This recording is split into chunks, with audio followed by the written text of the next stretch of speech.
जय श्री राम दोस्तों। आज मैं काफ़ी पुराने वीडियो से कहना चाह रहा था, पहले यही वीडियो शायद आती, लेकिन आज थोड़ा लेट है और बीच में कुछ वीडियोस ऐसी आई जिसमें ये बोलना मेरे को उचित नहीं लगा। लेकिन आज सभी भारतीय हिंदू परिवार के लोगों को, जो भी जिनकी मान्यताएं हैं राम में, उन सब को मैं बधाई देना चाहूँगा कि हमारे भगवान आराध्य भगवान राम, श्री राम अपने धाम वापस आ गए हैं और हमने भगवा लहरा दिया है। अब जो है पीताम्बर की तैयारी करनी है, पीताम्बर लहराने की तैयारी करनी है। तो आप सभी को बधाई भगवान श्री राम का जो है उनके धाम में प्रवेश होने पे। अब ज़्यादा विषयांतर बिना होते हुए आज के मुद्दे पे आते हैं, जो कि हमारा एम्ब्रियो ट्रांसफ़र का मुद्दा है। और एक और चीज़ बतानी थी कि आज जो हम लोग कम्युनिटी फार्मिंग करते हैं, जिसमें संजीव भैया हैं, यदुवेंद्र भैया हैं, नेत्रेश जी हैं, संभव जी हैं, तो हम लोगों ने जो है पटना में एक छोटा सा अपना गेट टुगेदर किया था और गेट टुगेदर के बाद लंच वो हमने एक साथ किया था। एंड हम लोगों का काफ़ी फ्रूटफुल डिस्कशन रहा कैटल फार्मिंग के ऊपर। और अब मैं कहूँगा कि थोड़ा वीडियो को, कैमरे को जो है उस साइड किया जाए, मेरे सिस्टम की ओर, ताकि मैं सिस्टम पे जो मैं दिखाना चाह रहा हूँ वो दिखा सकूँ। देखिए, हमारे यहाँ आप लोग सब जान रहे हैं, जैसे कि हमारे यहाँ एम्ब्रियो ट्रांसफ़र का हमने प्रोसेस कराया था। तो एम्ब्रियो ट्रांसफ़र जो हमने कराया है वो गोदरेज मैक्सी मिल्क से कराया है। गोदरेज के बारे में सब लोग जानते हैं कि अलमीरा और टीवी वगैरह बनाती है ये कंपनी, और इसके बारे में सब लोग जानते हैं। बट इनका ही एक सिस्टम कंसर्न है मैक्सी मिल्क, जो कि जिसका फार्म इनका नासिक में है। और नासिक में ये लोग अपनी डोनर काउ से ओसाइट्स निकाल के, ओसाइट्स को लैब में जो है सेक्स सीमन, प्रूवन बुल्स के सेक्स सीमन के साथ जो है फर्टाइल एग्स को तैयार करते हैं, एम्ब्रियो तैयार करते हैं, और उस एम्ब्रियो को ये आगे सप्लाई करते हैं। और इन्होंने दो तरीके के एम्ब्रियोज ये बनाते हैं, एक हॉल्स्टीन एम्ब्रियो बनाते हैं और दूसरी ये जर्सी एम्ब्रियोज बनाते हैं। हॉल्स्टीन एम्ब्रियो में इन्होंने दो पार्ट कर रखा है, एक चैंपियन और एक एलीट। रेट वाइज आप देखेंगे जो हॉल्स्टीन एम्ब्रियो है वो महाराष्ट्र में 11,175 रुपए से लेकर 8545 रुपए तक के बीच में है। और चैंपियन में भी फिर 3 सब कैटेगरीज हैं, पहला प्लैटिनम, दूसरा गोल्ड और तीसरा सिल्वर। इसमें जो आपको डोनर काउ होगी उसका फर्स्ट लैक्टेशन का यील्ड 8,000 से ज्यादा होगा और बेस्ट लैक्टेशन का यील्ड 10,000 से ज्यादा होगा। अब प्लैटिनम और गोल्ड में क्या डिफरेंस है कि इसमें जो गोल्ड है उसमें जो इंपोर्टेड सायर लगेगा वो 2700 टीपीआई से कम का होगा, और preferably World Wide Sire Viking Genetics या जेनेक्स में से किसी एक का हो सकता है। लेकिन जब बात आप प्लैटिनम की करेंगे तो इसमें 2700 टीपीआई से ऊपर के बुल होंगे और वो वर्ल्ड वाइड सायर के ही होंगे सिर्फ बुल।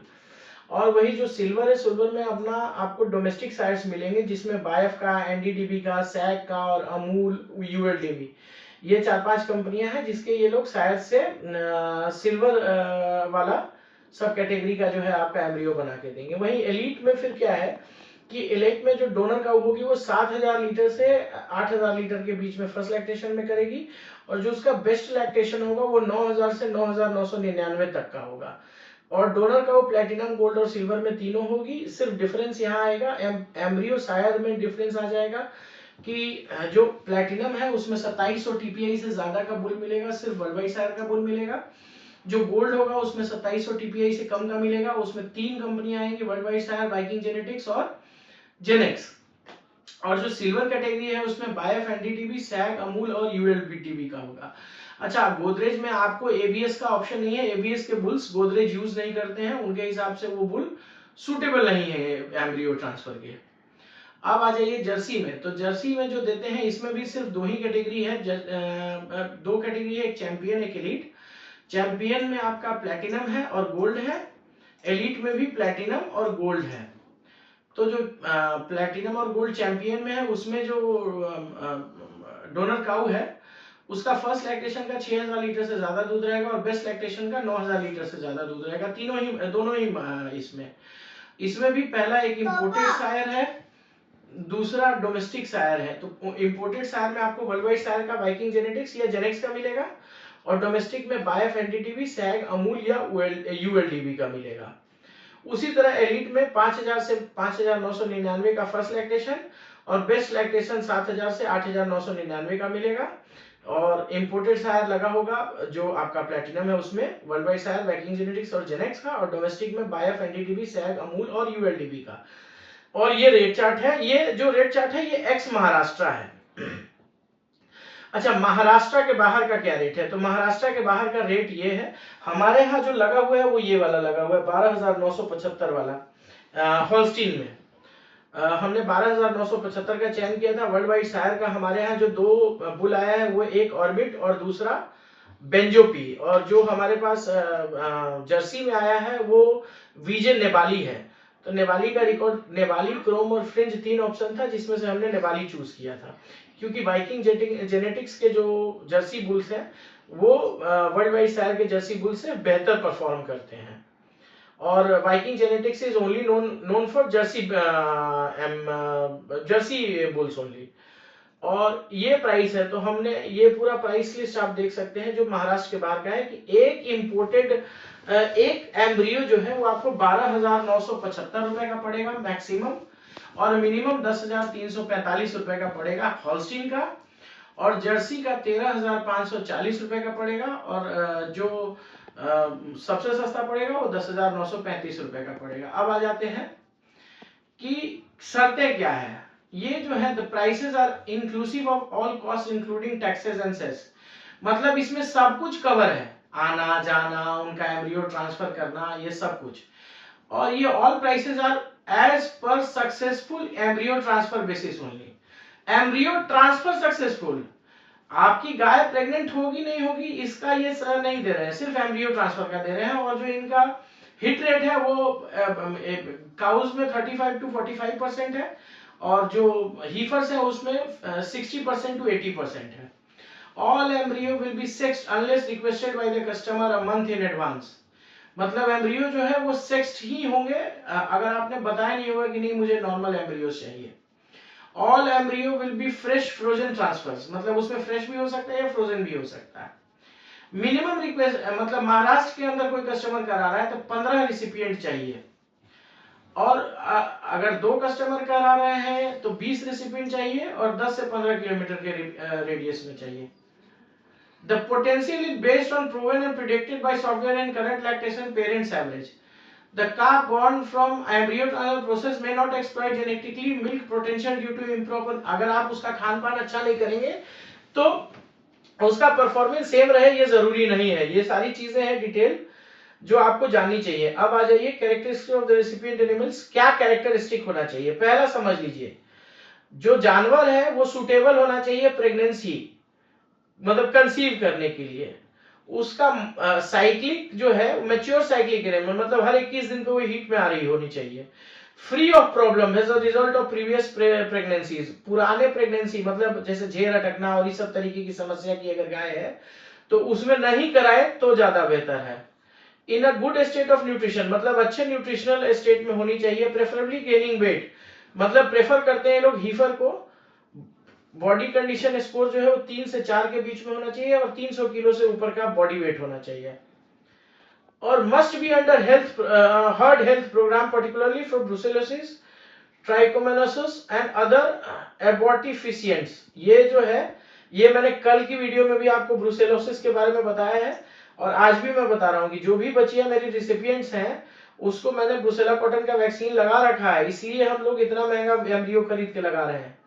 और जो एक अफवाह फैलाई जा रही है कि इस सीमन का नहीं उस सीमन का हम लोग बेच सकते हैं, तो हमारे यहाँ जो है ना जो भी होगा वो रिकॉर्डेड होगा, और हमने जो सीमन देना, जो बच्चे देने हैं वो एज पर रिकॉर्ड होता है, और हर वीडियो के थ्रू रिकॉर्ड जाता है। हमारे यहाँ डेटा मेंटेन होता है। हम लोग जो है वो रोड छाप लुंगी छाप आदमी नहीं है कि बिना डेटा के काम करते हो। तो हमारा जो है डोंट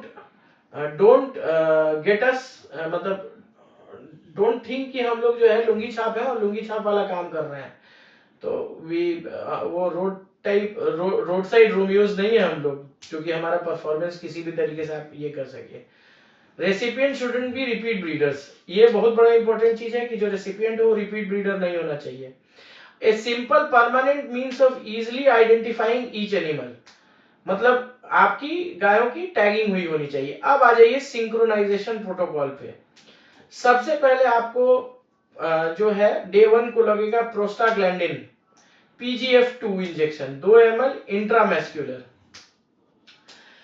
तो मान लीजिए कि ये 1 तारीख को, मान लीजिए आपने ये 1 फरवरी को लगाया, दूसरा इंजेक्शन 11 दिन बाद 12 फरवरी को लगेगा सेम प्रोस्टाग्लैंडिन का 2 ml PGF2।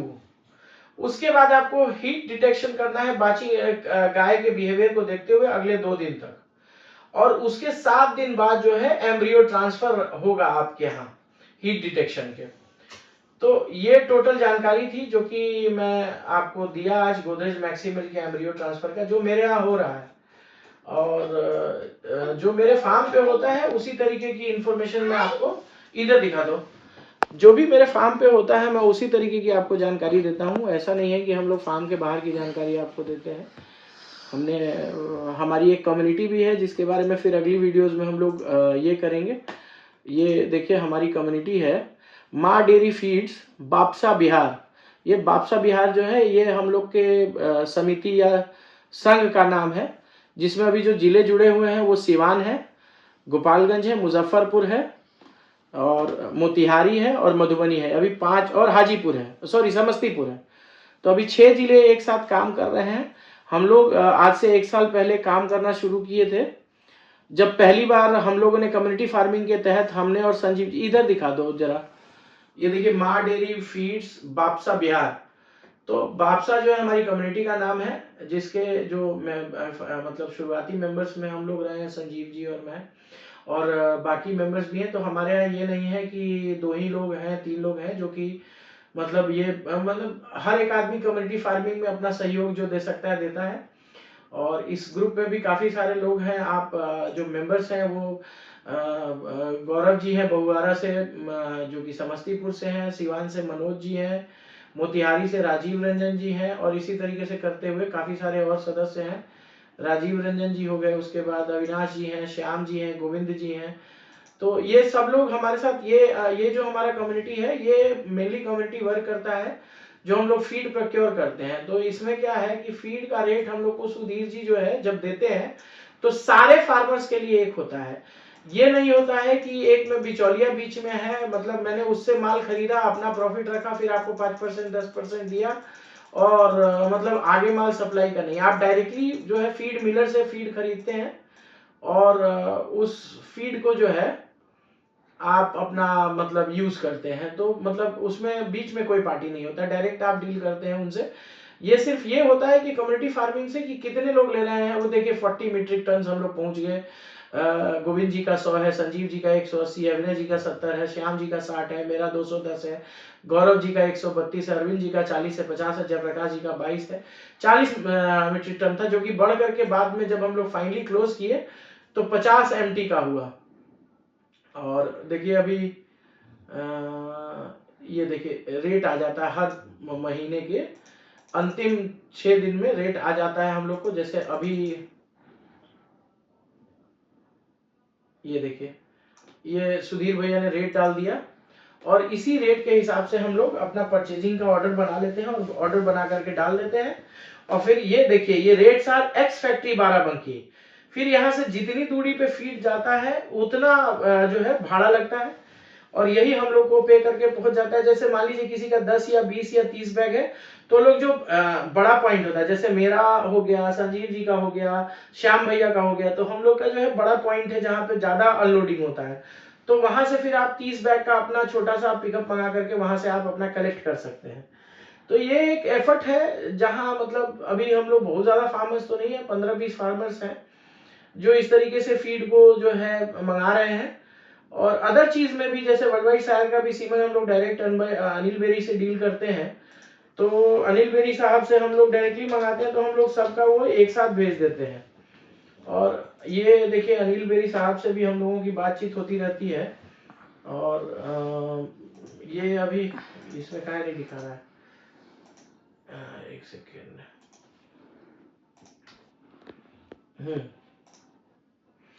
तो अनिल बेरी साहब से भी हमारी बात होती रहती है। ये एक्चुअली में मेरा फोन अभी वीडियो बनाने में यूज हो रहा है, तो यहाँ वो दिख नहीं रहा है अनिल बेरी का चैट। कल मैं खोल के इसको दिखा दूंगा अगले वीडियो में। तो हम लोग जो भी सीमन सेलेक्ट करते हैं, सीमन सेलेक्ट करने का हमारी एक प्रक्रिया है, जिस प्रक्रिया के तहत हम लोग सीमन सेलेक्ट करते हैं और अगर हम वर्ल्ड वाइड सायर में जा रहे हैं तो हमारा पहला ये होता है कि टॉप टीपीआई लिस्ट के बुल से ही हम वर्ल्ड वाइड सायर का सीमन खरीदेंगे। अगर वो टॉप टीपीआई में कोई बुल नहीं मिल रहा है तो हम फिर वर्ल्ड वाइड सायर नहीं परचेज करते हैं, उसके जगह हम लोग प्रेफर करते हैं एनडीडीबी हो गया या एबीएस हो गया या बायफ हो गया। तो प्रेफरेबली ये 3-4 कंपनियां हैं। अगर हमारे पास टॉप टीपीआई के बुल नहीं है तो हम लोग इन तीनों कंपनियों से ले लेते हैं स्ट्रॉज। तो ये प्रक्रिया है और इस तरीके से हम लोग जो है अपने कम्युनिटी में काम करते हैं। तो बाकी आज का एवरियो ट्रांसफ़र के ऊपर जो जानकारी थी कि किस रेट में मिलता है और बाकी सारी चीज़ें मैंने बता दी हैं। और मेरे यहाँ जो भी तैयार होता है वो एक डेटा के ऊपर तैयार होता है। आई एम नॉट मतलब I am a very scientific and data oriented person, और हम डेटा पे रन थ्रू करते हैं। हम वो मतलब जो है ना सिर्फ बातें हो रही हैं और उस पर सब कुछ रन थ्रू हो रहा है, वो नहीं होता है। वैक्सीनेशन होता है तो वैक्सीनेशन का प्रॉपर जो है डेटा मेंटेन किया जाता है। डिवॉर्मिंग होगा तो उसका मेंटेन किया जाता है।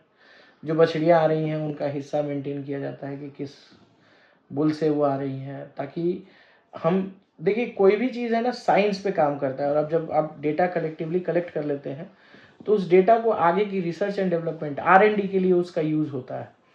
तो अपने डेटा को आपको रखना चाहिए कि आप डेटा रखेंगे तभी मतलब डेयरी को एक बिजनेस के तौर पे आप फुलफिल कर पाएंगे। तो धन्यवाद, मिलते हैं फिर आगे की वीडियोस में। जय श्री राम।